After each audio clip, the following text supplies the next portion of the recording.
console the language that you would like, because it is being translated into 7 languages. This is really a great opportunity for us. As you know, there have really been two pandemics. The first pandemic was really the one which was the storyline that we were all fed, that many of us swallowed whole, which came from our governments and other institutions. But the other pandemic is the one that we're going to be focusing on today, which is what happened after that first one was declared. The second, more the real pandemic. And what you're going to hear today may be surprising for some people. It may not necessarily fit with what you're thinking. But I ask you that you open your minds and listen to what the professionals, the experts here have to say, and to let you know that it is based on science and research. And in addition to opening your minds, I hope that you will open your hearts. You know, many people have suffered a lot in these last years, and I think that what you're going to hear today will make that very clear. So please approach these presentations with an open mind and an open heart. And I think that you will really enjoy the material that our speakers have to present for you today. So thank you very much, and we'll get started.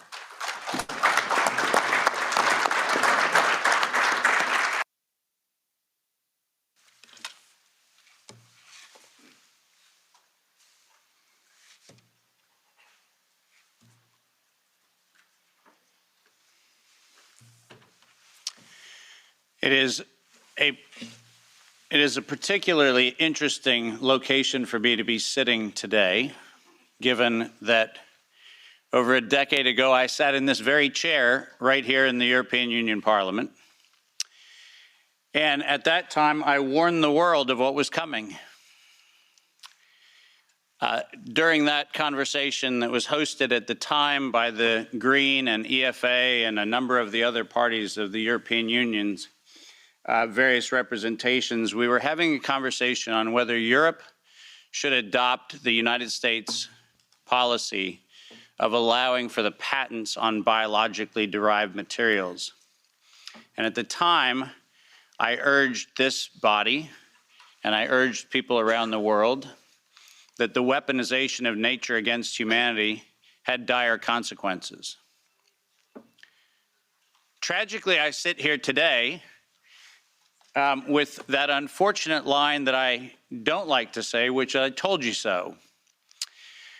But the fact of the matter is, we're here not for a reprisal on past decisions. We're here to actually, once again, come to the face of the human condition and ask the question, who do we want to be?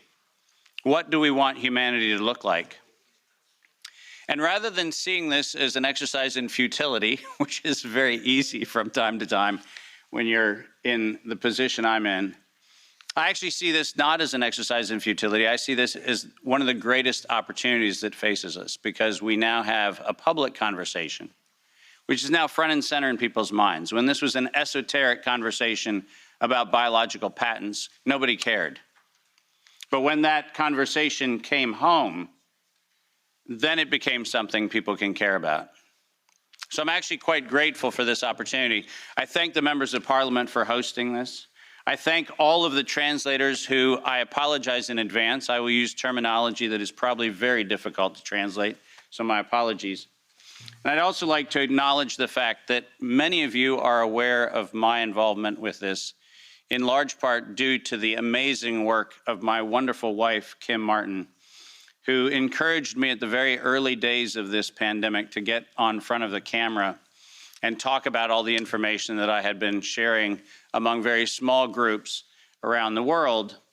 And it was, in fact, her encouragement that put me in a place where many of you have heard what I have to say. Ironically, the world that I came from, that used to be very popular, my CNBC and Bloomberg presentations, which were televised on mainstream media around the world, was an audience that I lost. I can confidently say COVID diminished my fame. But I can also confidently say that I'd rather stand among the people with whom I'm standing today than any of the folks that were part of that previous world. So this is a much better place to be. My role today is to set the stage for this conversation in a historical context, because this did not come in the last 3 years. This did not come in the last 5 or 6 years. This actually is an ongoing question that probably began here in Europe in the early stages of the mid-1900s, but certainly by 1913, 1914, this conversation started right here in Central Europe. The pandemic that we alleged to have happen in the last few years also did not happen overnight. In fact, the very specific pandemic using coronavirus began in a very different time. And we'll try to advance the slides here with one of these things. Oh, there we go. Most of you don't know that coronavirus as a model of a pathogen was isolated in 1965. Coronavirus was identified in 1965 as one of the first infectious replicatable viral models that could be used to modify a series of other experiences of the human condition. It was isolated once upon a time associated with the common cold. But what's particularly interesting about its isolation in 1965 was that it was immediately identified as a pathogen that could be used and modified for a whole host of reasons. And you heard me correctly, that was 1965. And by the way, these slides are public domain. You're welcome to look at every single reference. Every comment that I made is based on published material, so do make sure that you look at those references. But in 1966, the very first COV coronavirus model was used as a transatlantic biological experiment in human manipulation. And you heard the date, 1966. I hope you're getting the point of what I'm saying. This is not an overnight thing. This is actually something that's been long in the making. A year before I was born, we had the first transatlantic coronavirus data sharing experiment between the United States and the United Kingdom. And in 1967, the year I was born, we did the first human trials on inoculating people with modified coronavirus. Isn't that amazing? 56 years ago, the overnight success of a pathogen that's been 56 years in engineering. And I want that to chill with all of you.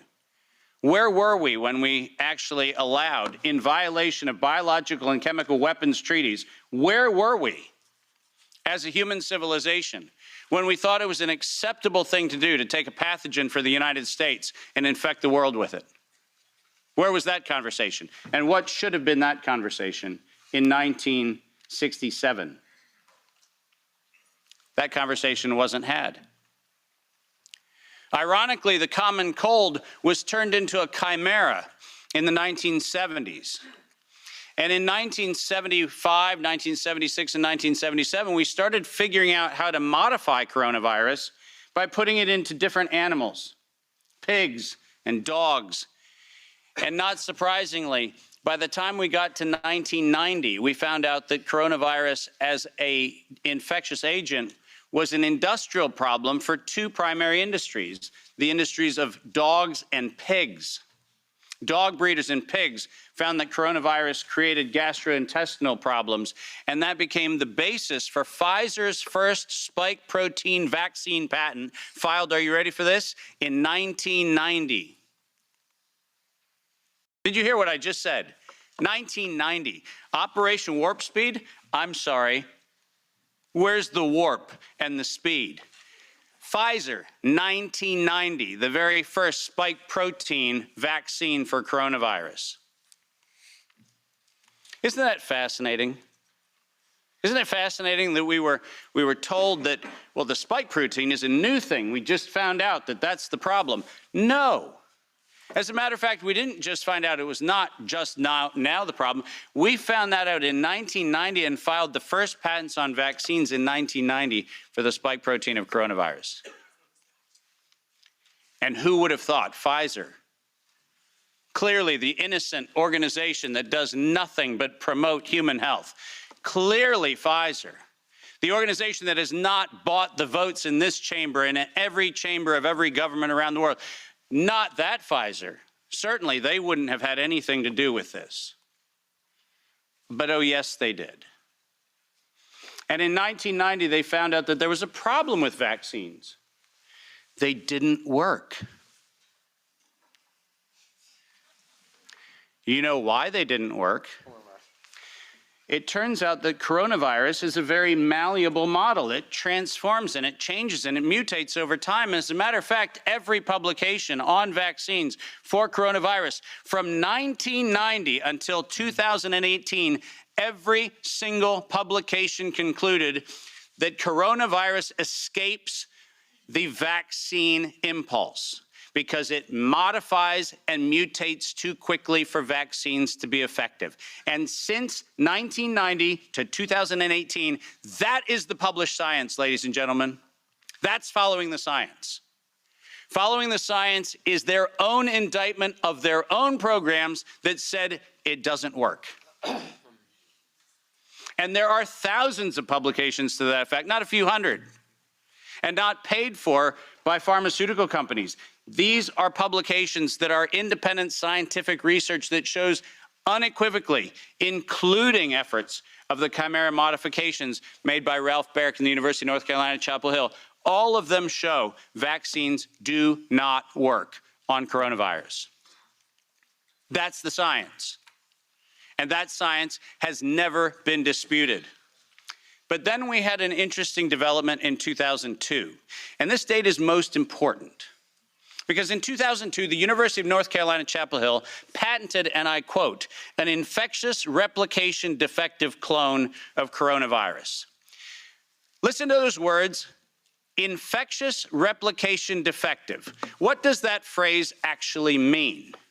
For those of you not familiar with language, let me unpack it for you. Infectious replication defective means a weapon. It means something meant to target an individual, but not have collateral damage to other individuals. That's what infectious replication defective means. And that patent was filed in 2002 on work funded by NIAID's Anthony Fauci from 1999 to 2002. And that work, patented at the University of North Carolina, Chapel Hill, mysteriously preceded SARS 1.0 by a year. Dave, are you suggesting that SARS 1.0 wasn't from a wet market in Wuhan? Are you suggesting it might have come from a laboratory in the University of North Carolina, Chapel Hill? No, I'm not suggesting it. I'm telling you that's the facts. We engineered SARS. SARS is not a naturally occurring phenomenon. The naturally occurring phenomenon is called the common cold. It's called influenza-like illness. It's called gastroenteritis. That's the naturally occurring coronavirus. SARS is the research developed by humans weaponizing a life system model to actually attack human beings. And they patented it in 2002.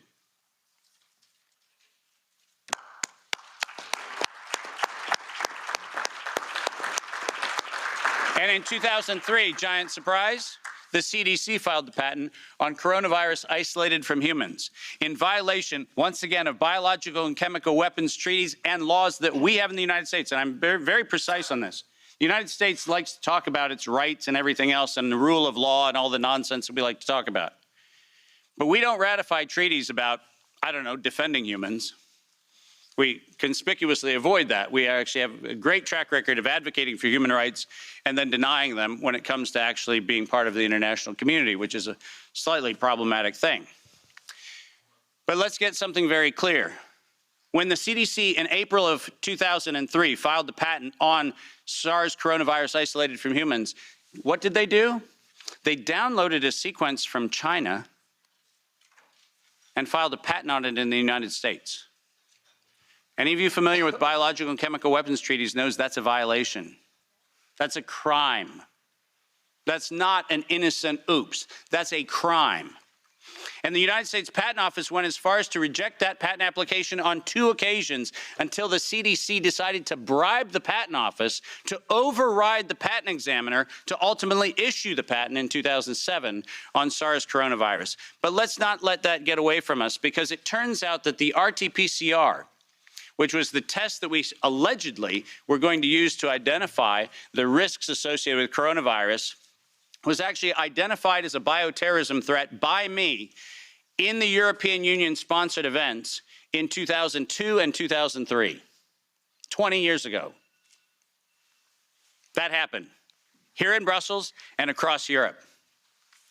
In 2005, this particular pathogen was specifically labeled as a bioterrorism and bioweapon platform technology. Described as such. That's not my terminology that I'm applying to it. It was actually described as a bioweapons platform technology in 2005.